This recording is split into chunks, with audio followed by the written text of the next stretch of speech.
Hello, welcome back to my rainbow room. I have been thinking about something, and I suppose I should probably have the bee in my bonnet, but the bee is all the way over there. And I just figured I would talk and express how I'm feeling because this is something that has been I don't know, it's been brewing, it's been bothering me for years, and I tell my friends about it, but I don't think I've ever really covered it in here. So I thought, why not do it tonight?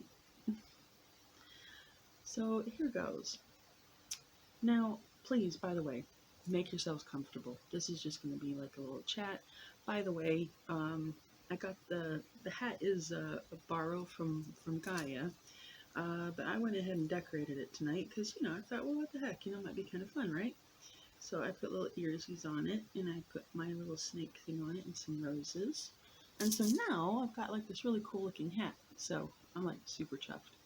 And I always have to wear it to the side. I can't ever wear them properly. So yeah. Anyway, um, you know, being who I am, I'm pretty observant, and I wander around, and I've been to a few continents.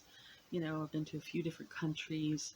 I've seen different families. I've seen how different cultures work, and I have noticed so far. And mind you, please keep in mind, I'm not trying to speak like I'm an expert or that I know everything about this. Okay, this is just me speaking from my personal experience, all right? So just remember that, okay? Now, um, when people have children, okay?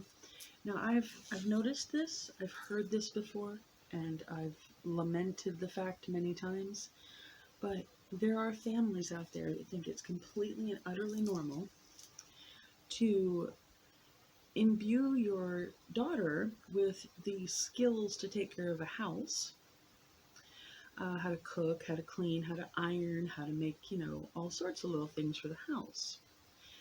And yet she's left lacking in other skills, such as changing a tire generally, or, you know, what if she needed to learn how to, I don't know, install certain things in the house?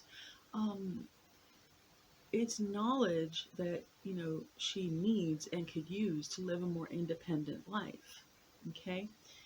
Now there's a lot of things that I was taught because I was a girl and my father and mother wanted to have a son, whatever. So I managed to get, I think, a little bit more knowledge in more subjects because of that. So they just kind of like raised me like I was a boy, which is fine. I don't mind. And then these girls, all right, what'll happen is it'll end up being like it was one night. I had decided to go out. I was in the military. We got dressed up, which I usually don't wear a dress. Not usually when I was at that age, I was not a fan of dresses. I wanted to be a tomboy. I wanted to wear, at most, like trousers or pants that had like a little bit of sparkle in them to dress up. I was good to go. But this night I decided to wear a dress. Okay. So I got dressed up and we were on our way home from Mexico to Alamogordo, New Mexico, which is basically where we were stationed in that base. So we're on our way from there to there, and tire goes out, and I could feel it the minute it had gone. And of course, neither of the girls recognized it, on time, and I kept telling them, "You need to pull over." Well, no, it's fine. No, trust me, you need to pull over because you don't want to bend your the wheel frame. And if you keep pushing it, you could, do a lot more damage to the car because there's like oh, what do they call it? It's some sort of a chassis. Basically, like if you're not careful, you can bend it and warp it, and you really don't want to do that. So we pulled over to the side of the road, and I asked them where they're. I'm terrible with names on these things, but it's a four. Um, it's shaped like this, and it has different sockets on each end that you put in to the tire, and you use it to loosen things up. And basically, the idea is you take it, you spin it, And eventually, when you get all the lug nuts out of the tire, you gently pull it off, or if you're not imbued with a ton of upper body strength, you pull and make funny noises and give it dirty looks and cuss at it. And then eventually, you pull it off and, put it to the side of the car. And of course, the only kind of thing that she had to jack the car up with was one of those precarious jacks that goes straight up and it could collapse at any time. So that wasn't exactly heartening. I was really nervous doing it. But the thing was, is I managed to get the car jacked up, lifted, just in case anybody wants to take it and go, does she mean she messed it up? No. Um, and I asked her for the tool, and so we got the tool, only to find out that she had locking lug nuts on her tire. But she didn't know where the key was to unlock it. So here I am on my knees on the side of the road, in a dress, which was uncomfortable, looking at this girl, asking her and trying to stay calm and ask her where the key is so that we can unlock these lug nuts so I could change the tires so we can go home. Oh, Lord. Ended up we had to call some number and get help. But if she didn't just know where that was, I could have changed the tire and we could have been on our way a lot sooner. But that's my point. If somebody had given her some basic knowledge, basic, upkeep of your car kind of like skills, I think that could have been a different situation. But they didn't. And I'm not sure if it's because, she was a girl and they thought, inherently she's going to be calling for roadside assistance or something, or relying on other people to do it, which I'm not a big fan of that. It feels like um, it's just perpetuating this idea that women need help, and specifically, just assistance, like we're incapable of doing things. And I don't like that, because I can change a tire. I'm a girl. Was, anyway.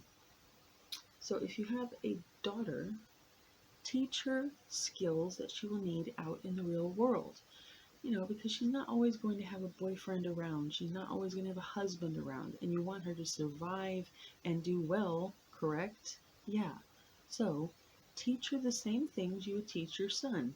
Obviously, there would be some exceptions, and I mean like anatomically speaking. But other than that, teach her everything you teach him. And you will be doing her a huge service, and the rest of the world a huge service, by sending a child out into the world who has more knowledge on how to survive. That would be a great thing. You know what I mean? Like, please consider this. Or, my favorite are the men, the boys, who don't know how to do laundry, or dishes, or cook anything, or, I don't know, clean up after themselves. Anything that, maybe in their household that had been deemed woman's work. Yes, I heard those very words uttered by his mother. Anyway, to me, you're doing your son a disservice, because what ends up happening is when he's on his own and there's nobody to help him, what then? You've left him unprepared, uh, and nobody is going to understand really, and they're going to expect him to learn really quickly and pick it all up in time. So really, you've just made his life a little bit harder, honestly. So whatever it is that you're teaching one child, teach it to the other one. They might not want to listen. They're teenagers. Probably they're going to get to that point and they don't want to listen to anybody, but just keep telling them. I mean, you've got to send your kids out into this world prepared as much as possible. Um, there's always going to be glitches and hitches, but what I learned in school did not prepare me for this real world out here. It did not prepare me at all. There were things that hit me sideways, and I had no answer for them. And I didn't exactly have a family member nearby, so I could just be like, well, what is this? Or how do I do this, you'll do your child a service just by preparing them with life skills. It it can be such a great thing to help your child be more self-sufficient. Not relying on other people.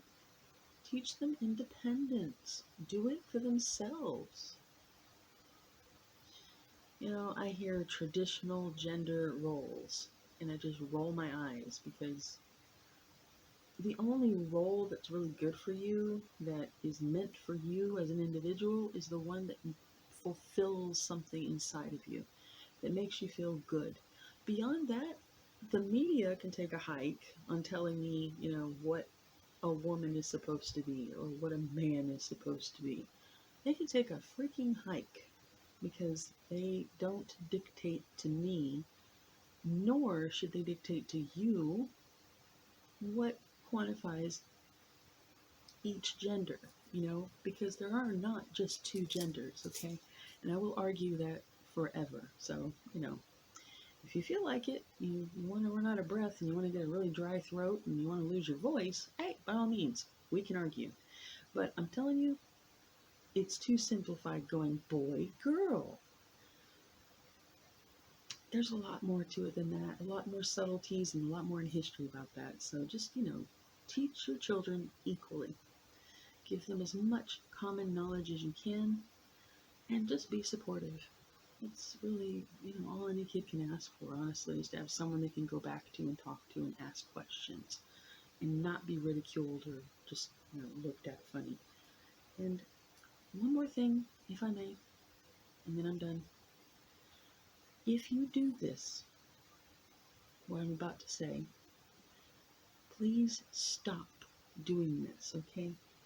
If you tell your son or your husband or anybody like that, don't cry, it's not manly, it's stop being a sissy, stop doing that, it's not okay. Honestly, it makes you look like an ignorant fool and it's not cool. So please think before you say that to someone, because being able to cry is a really good emotional outlet. But if you try to stifle that, there are health consequences for that, as well as other ones. So just keep that in mind. Um, anyway, that's my 2 cents. Love to hear the feedback from you. Let me know. And yeah, thank you for tuning in.